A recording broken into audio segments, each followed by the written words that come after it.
আসসালামু আলাইকুম। ভাই, হজে যাওয়া একটা ভালো কাজ, নিঃসন্দেহে একটা ভালো কাজ। যাদের উপর হজ ফরজ হয়েছে, আল্লাহ পাক যাদেরকে হজ করার তৌফিক দিয়েছেন, সে অবশ্যই হজে যাবে। হজে যাওয়া তার জন্য ফরজ।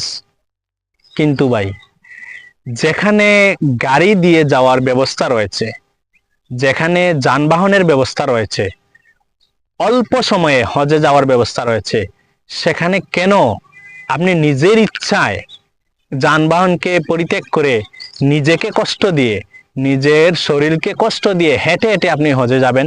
এটাকে আমার ইসলাম বলে দিয়েছে যে আপনি যানবাহনের ব্যবস্থা থাকা সত্ত্বেও আপনি যানবাহনে যাবেন না? যত বেশি হেঁটে যেতে পারবেন তত আপনার সওয়াব বেশি, এটা কি বলেছে? যাতায়াতের যদি সুব্যবস্থা থাকে, অবশ্যই আপনি যাতায়াত ব্যবস্থার মাধ্যমে আপনি যাওয়ার চেষ্টা করবেন। কিন্তু আপনি কেন হেঁটে যাচ্ছেন? আপনারা ইতিমধ্যেই জানতে পেরেছেন যে আমাদের সিলেট থেকে একজন ভাই, তিনি হেঁটে হেঁটে হজে যাওয়ার উদ্দেশ্যে রওনা দিয়েছেন। এর আগে কুমিল্লা থেকে একজন ভাই গিয়েছিলেন। তিনিও দেশে বিদেশে অনেক ট্রলের শিকার হয়েছিলেন, সমালোচনার শিকার হয়েছেন। সেই কুমিল্লার আলিফের মতো এখন আমাদের সিলেট থেকেও ভাই, আমাদের একজন বড় ভাই, তিনি কিন্তু এই হেঁটে হেঁটে হজে যাওয়ার উদ্দেশ্যে রওনা দিয়েছেন। এখন আমি তো আসলে ভাই ইসলামের দৃষ্টিতে এতটা জ্ঞানী নই। আমি আমাদের আলেম ওলামা যারা আছেন, আমাদের উস্তাদ যারা আছেন, তাদের কাছে আমি প্রশ্ন রাখতে চাই, যদি যাতায়াতের সুব্যবস্থা থাকে, তাহলে সেই যাতায়াত ব্যবস্থাকে পরিত্যাগ করে হেঁটে হেঁটে যাওয়ার ফজিলতটা কি, আসলে আমি জানতে চাই। আগের যুগে ভাই একটা বিষয় ছিল, আগে গাড়ি ঘোড়ার তেমন একটা ভালো সুযোগ ছিল না, ভালো ব্যবস্থা ছিল না, যার কারণে মানুষ হেঁটে হজে গেছে। কিন্তু তখন কিন্তু একা যায় নাই, দল বেঁধে মানুষ হজে গিয়েছে। অনেকগুলা মানুষ একত্রিত হয়ে তারা দল বেঁধে হেঁটে হেঁটে হজে গিয়েছে, এইরকম রেকর্ড আছে।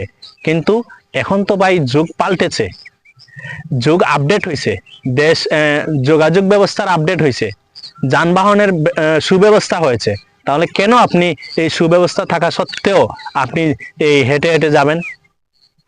যুগের সাথে তাল মিলিয়ে এখন কি মানুষ টাইলসের মসজিদে নামাজ পড়ছে না?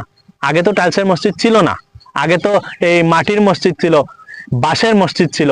তো এখন আপনি টাইলস দিয়ে মসজিদ বানাচ্ছেন কেন? তাহলে এখনো আপনি মাটির মসজিদে নামাজ পড়েন, এখনো আপনি বাঁশের মসজিদে নামাজ পড়েন।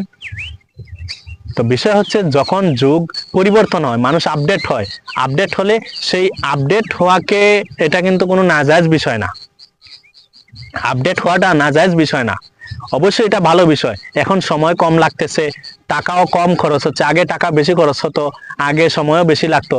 এখন আর আগের মতো সময় অপচয় হচ্ছে না, টাকা অপচয় হচ্ছে না, সুব্যবস্থা থাকার কারণে। তাহলে কেন আপনি সেই যানবাহনের সুব্যবস্থাকে গ্রহণ করবেন না? আপনি যাতায়াতের ব্যবস্থা থাকা সত্ত্বেও হেঁটে হেঁটে হজে যাচ্ছেন, নাকি আপনি ভাইরাল হওয়ার চিন্তা করছেন? ভাই, আপনার এটা তো আসলে হজে যাওয়া উদ্দেশ্য নয়, আপনার উদ্দেশ্য হচ্ছে আপনি ভাইরাল হবেন, আপনি ভাইরাল হতে চাচ্ছেন। ভাই, এইভাবে যদি হেঁটে হেঁটে আপনি হজে যান, তাহলে কতগুলো অন্যায় কাজ করতেছেন আপনি দেখেন। এক, আপনার শরীরকে কষ্ট দিচ্ছেন। দুই, আপনার পরিবারের প্রতি একটা জুলুম করছেন। আপনি হেঁটে হেঁটে গেলে কিন্তু প্রায় 6-7 মাস বা বছর খানিকও সময় লাগতে পারে, কিন্তু এই যে 6-7 মাস বা 1 বছর, এই 1 বছরের মধ্যে আপনার পরিবার কিভাবে চলবে, আপনার পরিবারের ছেলে সন্তানরা কিভাবে চলবে, কিভাবে থাকবে, তাদের কেয়ার বা তাদের যত্ন কে করবে, তাদেরকে পরিচালনা কে করবে? আপনি বলছেন আপনাকে সাপোর্ট দিতে, তা আপনার পরিবারকে কে সাপোর্ট দিবে? তাছাড়া আপনি যে এই 1 বছর বা 6-7 মাস সময় লাগাচ্ছেন, এখানে তো সময় ব্যয় হচ্ছে।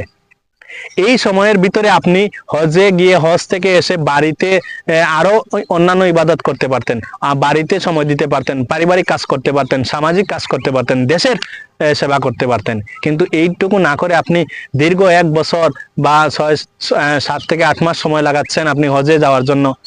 তাহলে এখানে কি আপনি সময় নষ্ট করছেন না? এখানে কি আপনার শরীরকে কষ্ট দিচ্ছেন না? এখানে কি আপনার পরিবারের প্রতি জুলুম করছেন না? আপনার সন্তান সন্ততি, তারাও তো মানুষের মতো মানুষ হতে হলে ভালো জিনিস দেখে শিখতে হবে। আপনার কাছ থেকে এগুলা দেখে তারা কি ভাইরাল হওয়ার বিষয়গুলাই শিখবে? তারা ভবিষ্যতে বড় হয়ে চিন্তা করে, আমার বাবা যে হেঁটে হেঁটে গিয়ে ভাইরাল হয়েছিলেন, আমরা কিভাবে ভাইরাল হতে পারি? তারা অন্য একটা ধান্দা বের করবে এইভাবে। আপনি কি এসব ধান্দা শিখাচ্ছেন আপনার ছেলে মেয়েকে? আবার আপনি বলছেন সারা দেশ যেন আপনাকে সাপোর্ট করে, ভিডিওটা যেন শেয়ার করে দেয়, আপনাকে যেন উৎসাহিত করে। এইসব কি ভালো কাজ ভাই? আপনাকে উৎসাহিত করবে দেশবাসী? ভালো কিছু করেন। ভালো কিছু করলে আপনি বলতে হবে না, আপনি দেশবাসীর কাছে চাইতে হবে না, দেশবাসী আপনাকে উৎসাহিত করবে, তারা খুঁজে বের করবে আপনাকে, আপনাকে সহযোগিতা করার জন্য, আপনাকে উৎসাহ দেওয়ার জন্য তারা আপনাকে খুঁজে বের করবে। আপনি কেন দেশবাসীর কাছে চাইবেন? আর এইভাবে কি হজে যাওয়ার জন্য আল্লাহ নির্দেশ করেছেন? আপনার তৌফিক নাই, আপনার টাকা পয়সা নাই গাড়িতে যাওয়ার জন্য, কে বলেছে আপনাকে হজে যেতে? এটা আপনার একমাত্র চিন্তাধারা হচ্ছে ভাইরাল হওয়া। এই ভাইরাল রোগে আপনাকে পেয়েছে। এইসব ভাইরাল রোগের চিন্তা বাদ দেন, মাথা থেকে এগুলা সরিয়ে ফেলেন, মানুষকে সঠিক পন্থায় হজে যাওয়ার জন্য উৎসাহিত করেন। এইসব ভুল ভাল এই পদ্ধতিতে হজে যাওয়া, ভাইরাল হওয়া, এইসব চিন্তাধারা বাদ দিয়ে মানুষকে সচেতন করুন। আপনারা যদি আমার কথা শুনে যদি কোনো কষ্ট পেয়ে থাকেন, আমাকে ক্ষমা সুন্দর দৃষ্টিতে দেখবেন। আর আমার কথাগুলো কতটুকু সত্য, কতটুকু যৌক্তিক, অবশ্যই আপনারা কমেন্ট করে জানিয়ে দিবেন। তাহলে আজকের ভিডিওটা এই পর্যন্তই। ভালো থাকেন, আল্লাহ হাফেজ।